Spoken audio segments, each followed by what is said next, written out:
The Big Kill. The stars twinkled in the night sky over New Eden, a human colony far from Earth. Kids played in the streets, laughing and having fun. Their parents watched from porches, smiling at the peaceful scene. Nobody knew that everything was about to change. In a big room far away, aliens sat around a table. They looked nothing like humans. Some had tentacles, others had scales. They were the Galactic Council, and they ruled many worlds. "Humans are spreading too fast," said one alien with 3 eyes. "They will take over if we don't stop them." Another alien, covered in fur, nodded. "But how? They are strong and smart." The leader, a tall being made of crystals, stood up. "We must hurt them where it hurts most. We will kill their children." The room went quiet, even for these aliens. It was a big step, but soon they all agreed. The order went out to all their ships: attack human colonies, kill the young ones. Back on New Eden, the first signs of trouble came when the sky turned red. People looked up, confused. Then they saw the ships, big dark shapes that blocked out the stars. Panic spread fast. Parents ran to grab their kids. "Get inside," they yelled, but it was too late. Beams of light shot down from the ships. Where they hit, buildings exploded. Trees caught fire. And people just disappeared.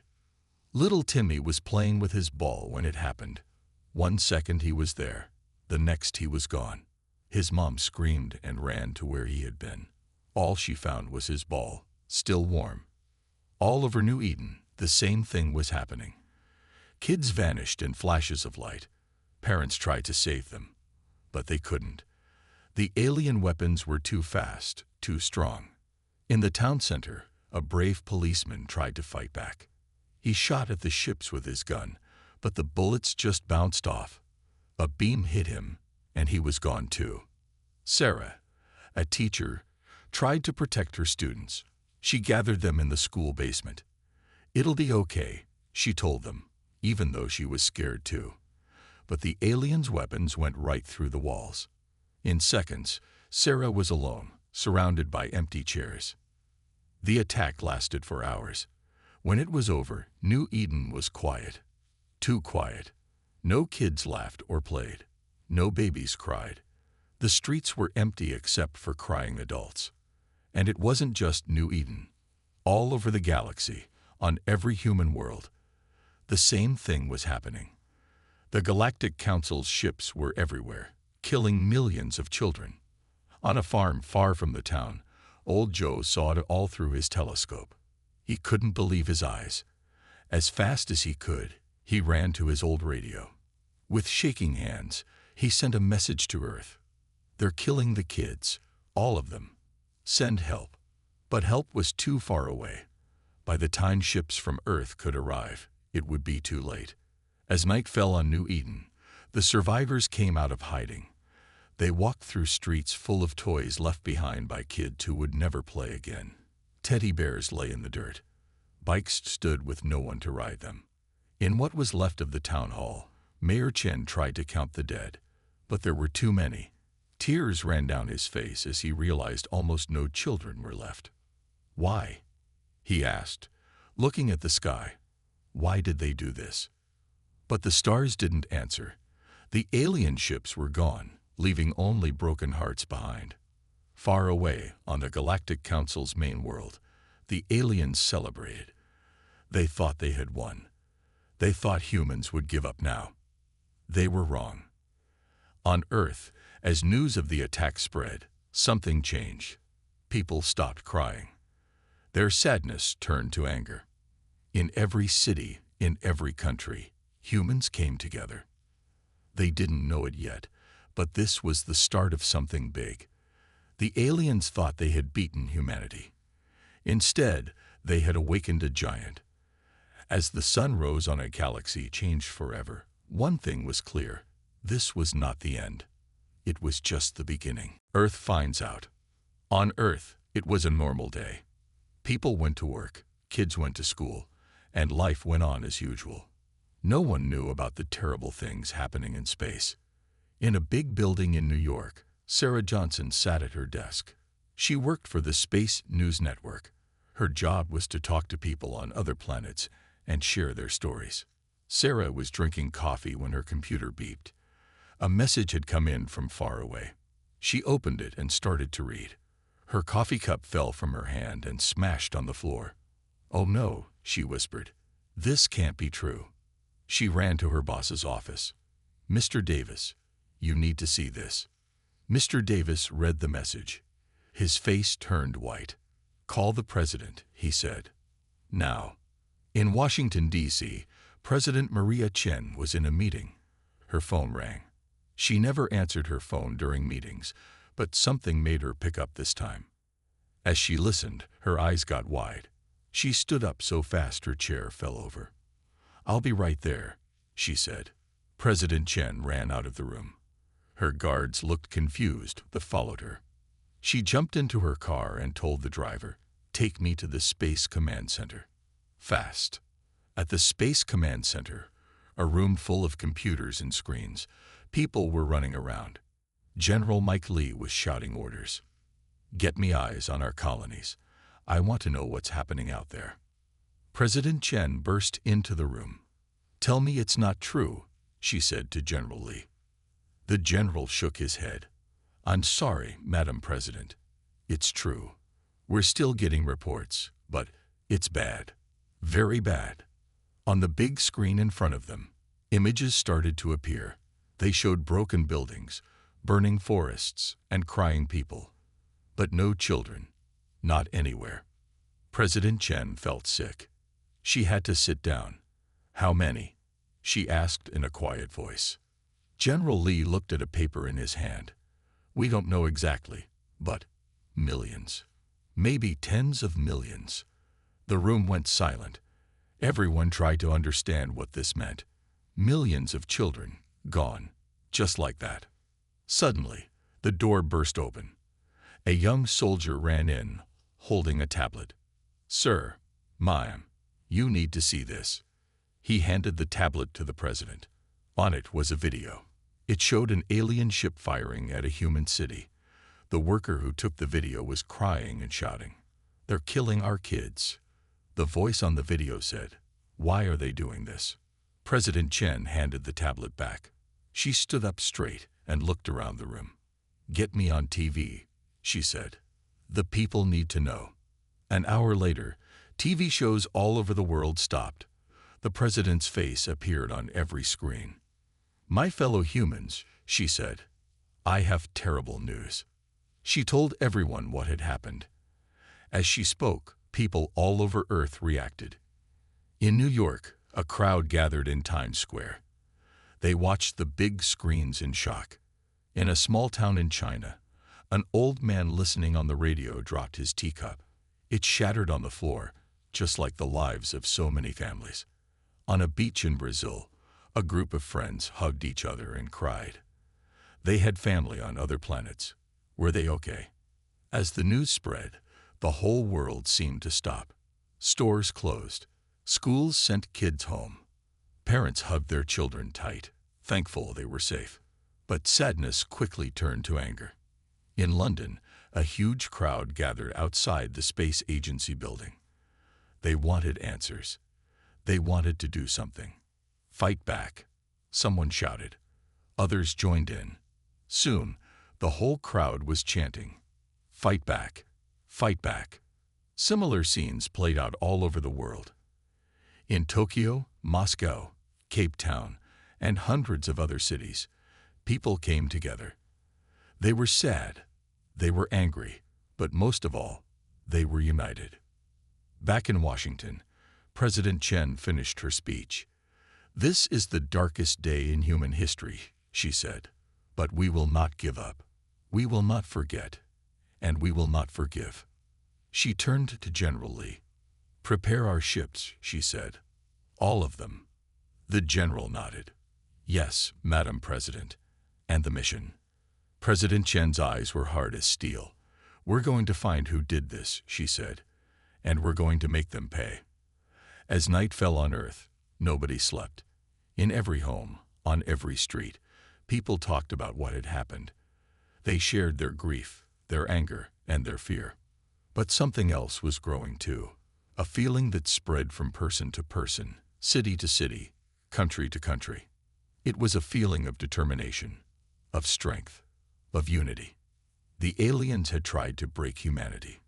Instead, they had brought humans together like never before. As the sun rose on a new day, Earth was changed. Humanity had suffered a terrible blow, but they weren't defeated. They were awakened, and they were ready to fight back. Humans, get ready. The world had changed overnight.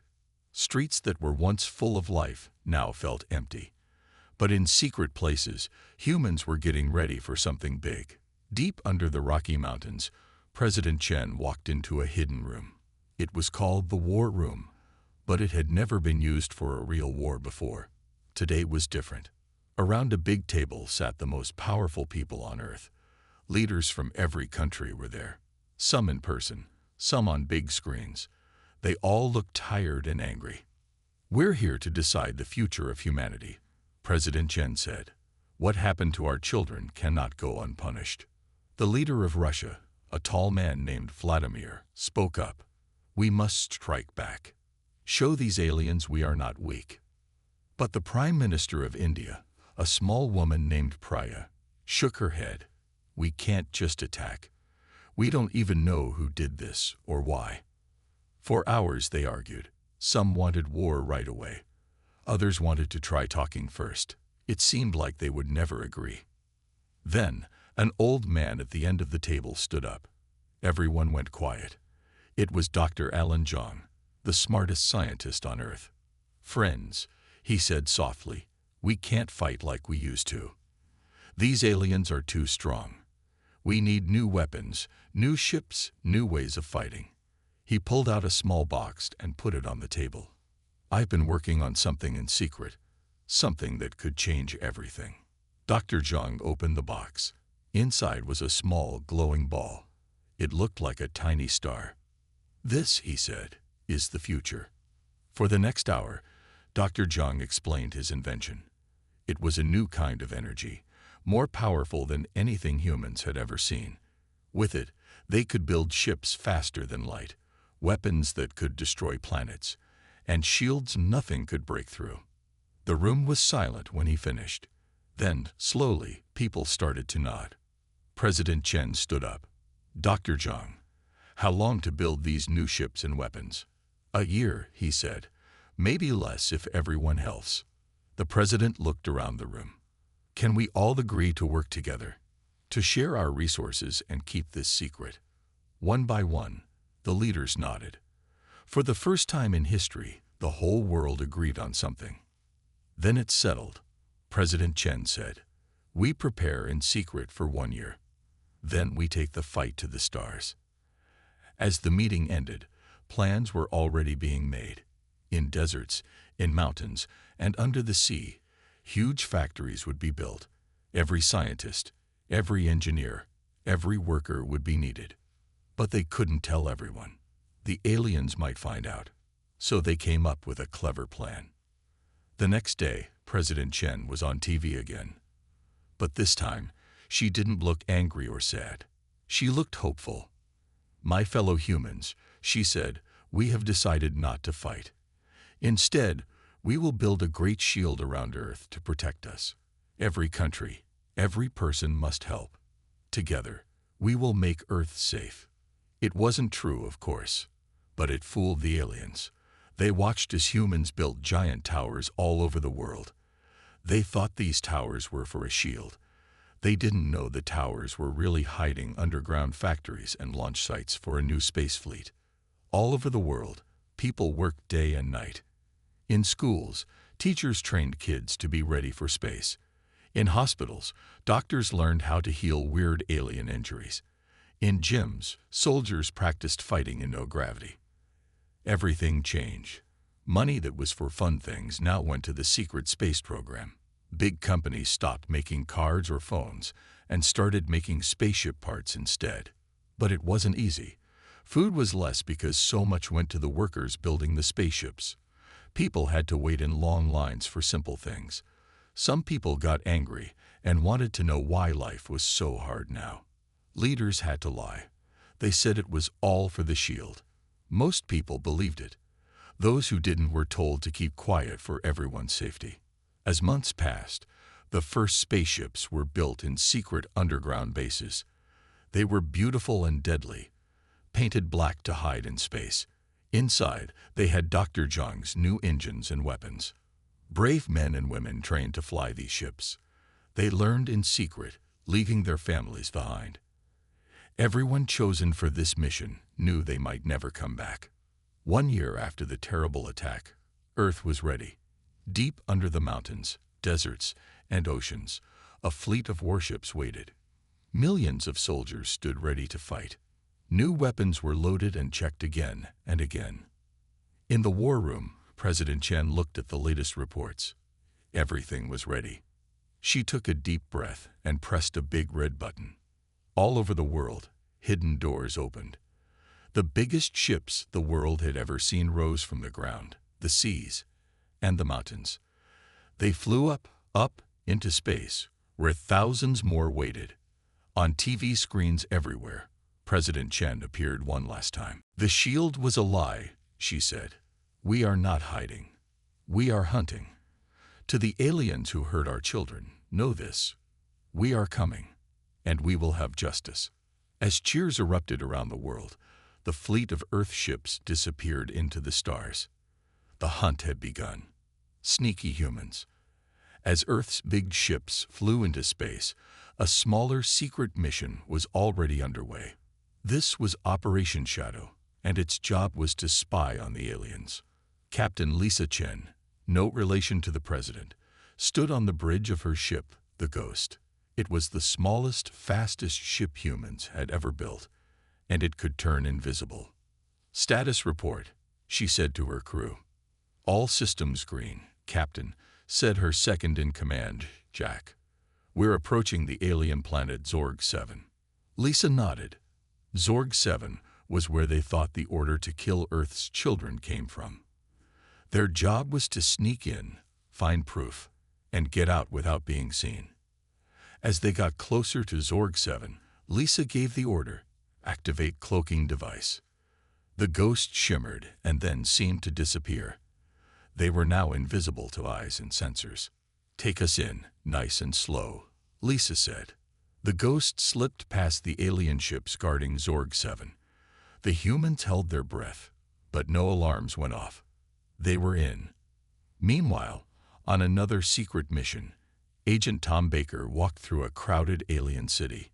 He looked just like the aliens around him, thanks to a special suit that changed how he looked. Tom was on Trasla, a planet where many alien species lived together. His job was to make friends with aliens who didn't like the attack on Earth. He entered a dark bar full of strange-looking aliens. In the corner sat his contact, a blue, tentacled creature named Slob. "You're late," Slob gurgled. "Traffic was bad," Tom joked, sitting down. "What have you got for me?" Slob slid a small device across the table. Names and locations of Galactic Council members who didn't agree with the attack. They might help you. Tom nodded, hiding the device in his pocket. "Thanks, Slob. You're risking a lot to help us." Slob's tentacles wiggled sadly. "What they did to your younglings. It was wrong. Not all of us agree with the Council." Back on Zorg 7, Lisa and her team had landed the Ghost in a forest near the alien capital. They got out, wearing suits that made them look like trees and rocks. "Remember," Lisa whispered, "we're here to get information, not to fight. Use your weapons only if you have to." They snuck towards a big, shiny building. It looked important. "That's it," Jack said. "The Galactic Council headquarters." Getting in was hard. The building had guards and sensors everywhere, but humans are good at solving problems.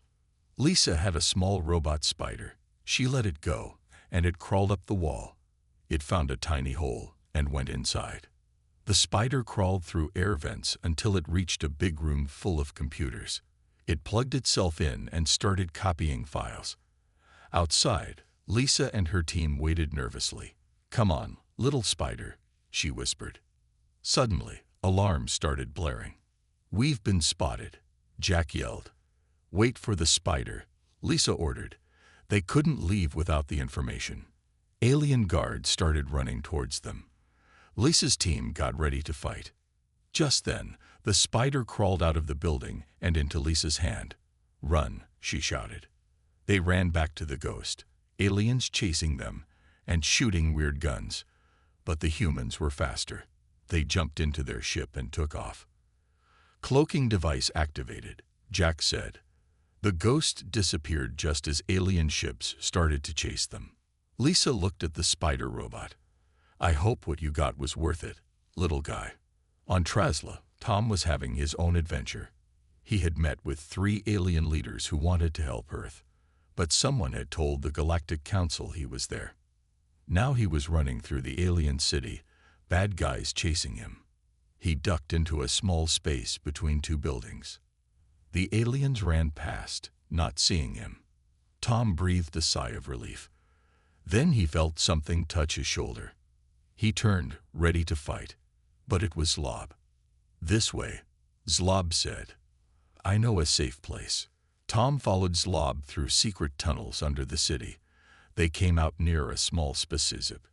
"Take this," Zlob said. "It will get you back to your people." Tom smiled at his alien friend. "Come with me, Zlob. Earth would welcome you." Zlob shook his head. "I can do more good here. Now go before they find us." Tom nodded, jumped into the ship, and took off. As he flew away from Trasla, he sent a message to Earth. "Mission accomplished, and we have new friends." Back on the Ghost, Lisa's team was also sending a message. "We got the files. Heading home."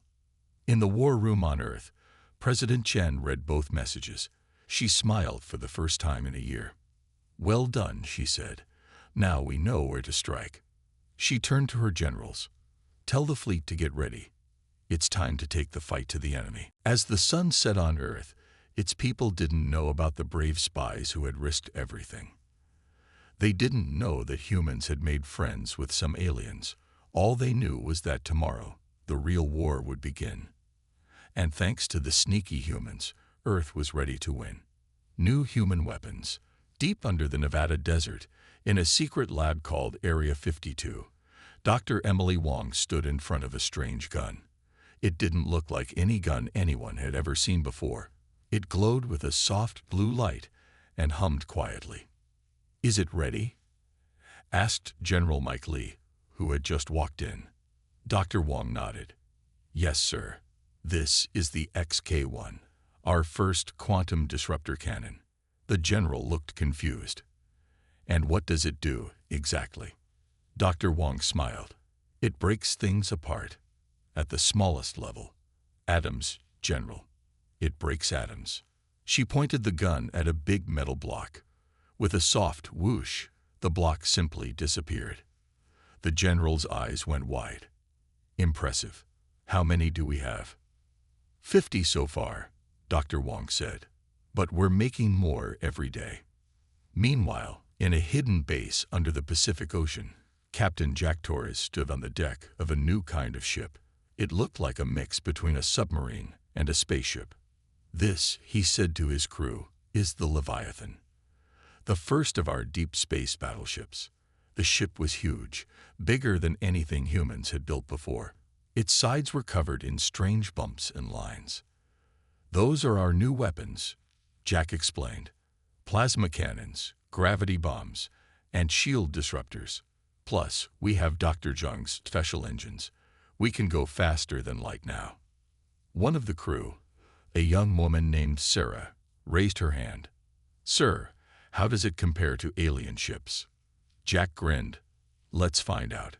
Everyone to your stations. We're going for a test drive." The Leviathan rose from the water, pointing towards the sky. With a flash of light, it was gone, moving faster than anyone could see. Up in space, near Mars, the Leviathan appeared out of nowhere. Jack looked at his crew. "Weapons test. Target that old satellite." Sarah pressed a button. A beam of bright energy shot out from the ship. The satellite didn't just explode. It turned into dust. "Whoa," someone whispered. Jack nodded. "That's just one weapon. Imagine a whole fleet of these." Back on Earth, in a lab in Tokyo, Dr. Yuki Tanaka was working on something very small but very important. Nanobots, she explained to President Chen, who was visiting. Tiny robots smaller than a cell. The president looked through a microscope. She saw what looked like little stars moving around. "What do they do?" she asked. Dr. Tanaka's eyes lit up. "Everything. They can fix our ships, heal our soldiers, or eat through alien armor. And that's just the start." She showed the president a vial of silvery liquid. "This is 1 billion nanobots. Imagine dropping this on an alien ship." President Chen nodded, impressed. "How soon can we have these ready for the fleet?" 2 weeks, Dr. Tanaka said. "Maybe less." In orbit around Earth, the biggest project of all was almost finished. It looked like a giant ring, big enough for ships to fly through. This was the Stargate, humanity's greatest achievement. Dr. Alan Zhang floated next to it in a spacesuit, checking some final details. "Status report," came a voice in his ear. "Almost there, mission control," he replied. "Just a few more adjustments." The Stargate was special. It could make a tunnel through space. Ships could use it to go anywhere in the galaxy in seconds.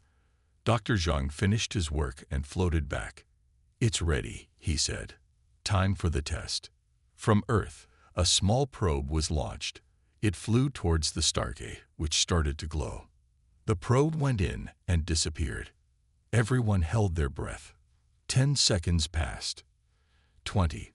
30. Then a cheer went up in mission control. The probe had appeared near Alpha Centauri, the closest star to Earth. A journey that would take years now took less than a minute. Dr. Zhang smiled.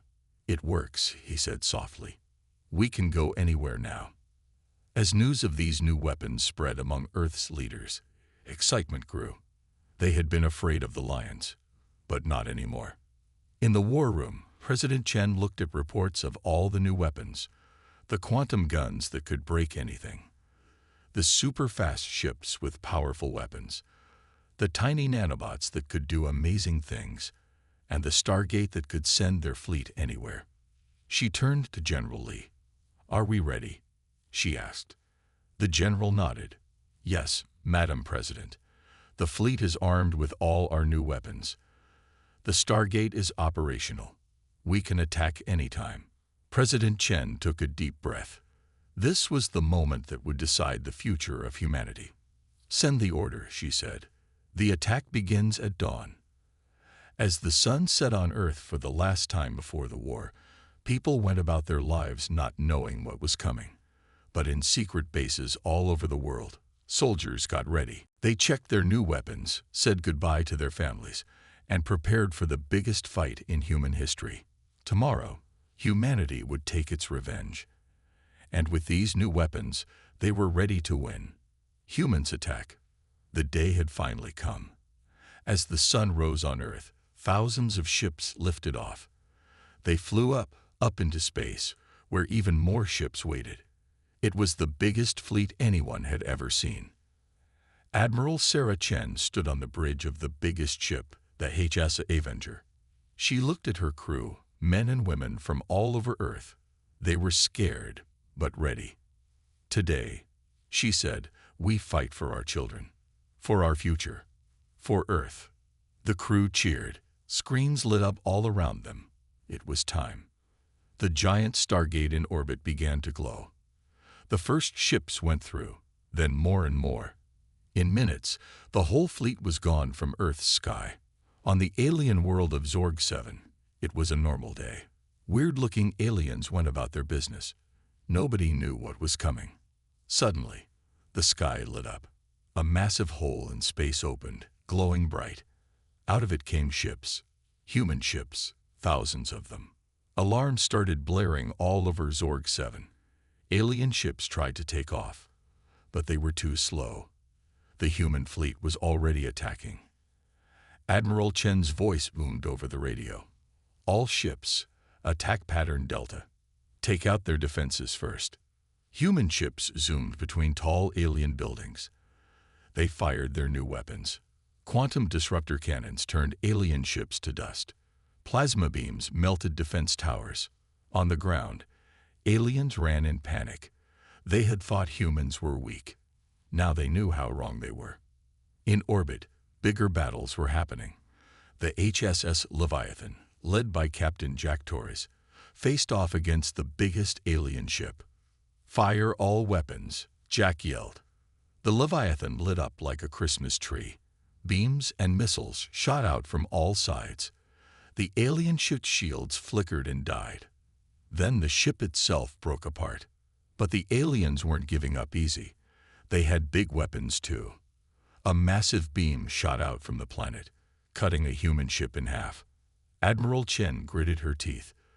"Deploy the nanobots," she ordered.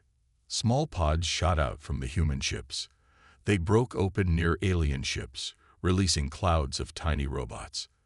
The nanobots swarmed over alien ships, eating through metal and wires. Alien ships started to drift, their systems failing. Some exploded as the nanobots reached their engines. On Zorg 7's surface, human soldiers were landing. They wore special suits that made them super strong and fast. Leading them was Colonel Maria Diaz. "Remember your training," she shouted. "Watch out for traps." The soldiers moved through alien streets. Their new guns could shoot around corners and through walls. Aliens tried to fight back, but they were no match for the humans' new tech. Maria's team reached a big, important-looking building. "This is it," she said. "The Galactic Council chamber. Let's go say hello." They burst in, guns ready. Alien leaders cowered behind their desks. "By order of Earth," Maria said, "you're under arrest for crimes against humanity." Meanwhile, the space battle was nearly over. Most alien ships were destroyed or disabled. Admiral Chen looked at her screens with pride. They were winning. But then an officer shouted, "Admiral, big energy reading from the planet." Chen's eyes widened. The aliens had one last trick, a weapon that could destroy planets. They were going to blow up their own world to stop the humans. "All ships, pull back," Chen yelled. But she knew they couldn't all escape in time. Just then, a small ship flew past the Avenger. It was heading straight for the alien weapon. Chen recognized it. It was the Ghost, the spy ship from before. Inside the Ghost, Captain Lisa Chen, still no relation to the Admiral, looked at her crew. "It's been an honor," she said. They nodded. They all knew this was a one-way trip. The Ghost flew into the alien weapon just as it was firing. There was a huge explosion. The weapon backfired, destroying itself and a big chunk of the planet. But the human fleet was safe. Admiral Chen bowed her head. "Thank you, Ghost," she whispered. Then she turned to her crew. "Finish the mission." For them. The rest of the battle was quick. With their leaders captured and their big weapon gone, the aliens gave up. Human soldiers took control of the planet. As the sun set on Zorg 7, now under human control, Admiral Chen sent a message to Earth. "Victory," it said. "The first planet is ours." On Earth, people cheered when they heard the news. But President Chen didn't celebrate. She knew this was just the start. In the war room, she looked at a map of the galaxy. Many alien worlds were marked in red. "One down," she said quietly. "Many more to go." The human fleet regrouped, ready for their next target.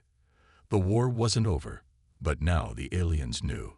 Humanity had come to take back their future. And they wouldn't stop until justice was done. Humans win. 5 years had passed since the first battle. The galaxy was at war, and humans were winning. Admiral Sarah Chen stood on the bridge of the HSS Avenger, looking at a map of the galaxy. Most of it was now blue, showing human-controlled space. Only a small red part remained, the last stronghold of the Galactic Council. "Status report," she said.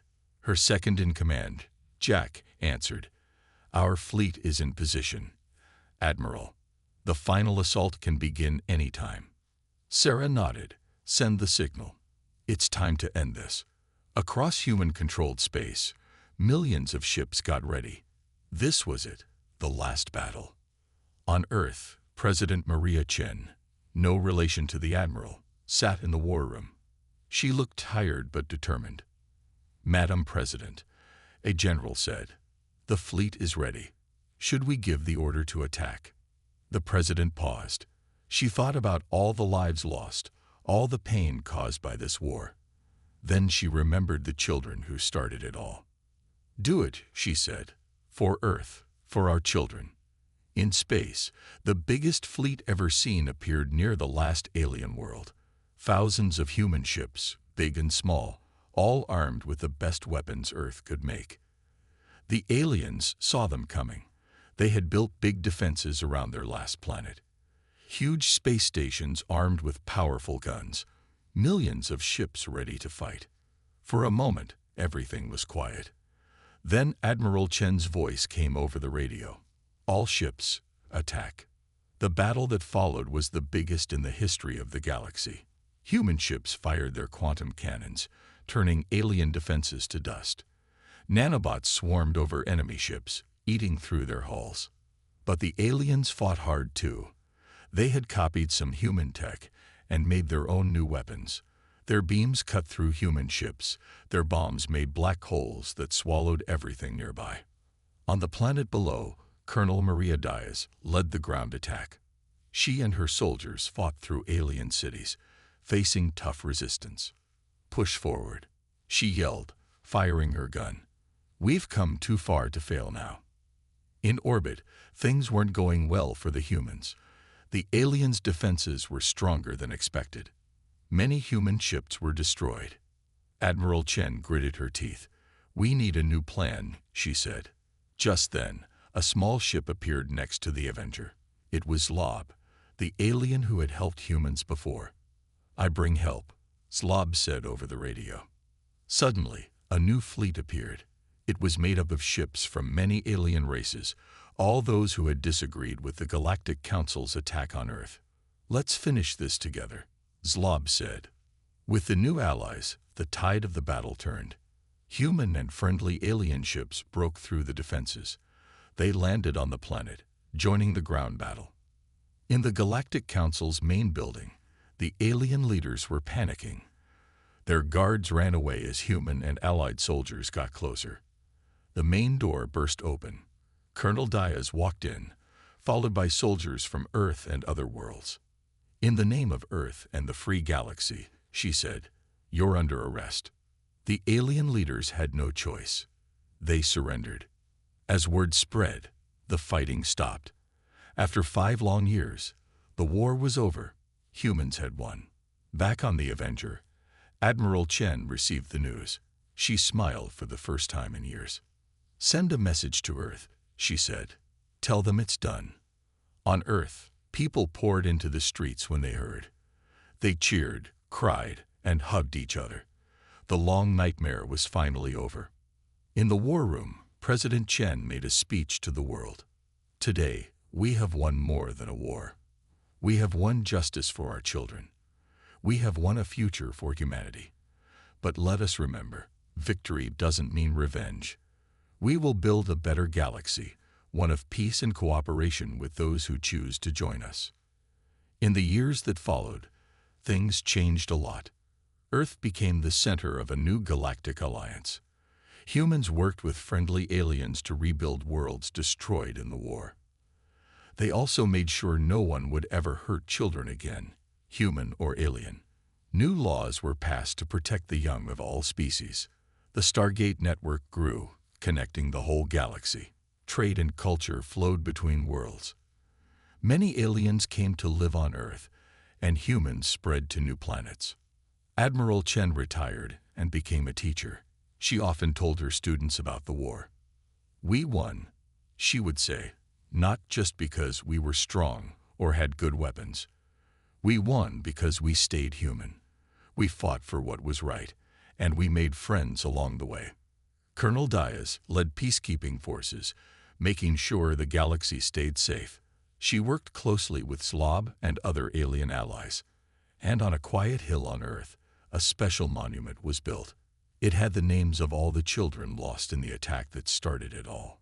But it also had a message of hope. To the stars we returned. For our children, we fought. With courage and friendship, we built a better future. May we never forget, and may we always strive for peace. As the sun set on this new era, humans looked to the stars not with fear, but with hope and pride. They had faced the greatest challenge in their history and had not only survived but thrived. The galaxy was now their home, and the future was bright.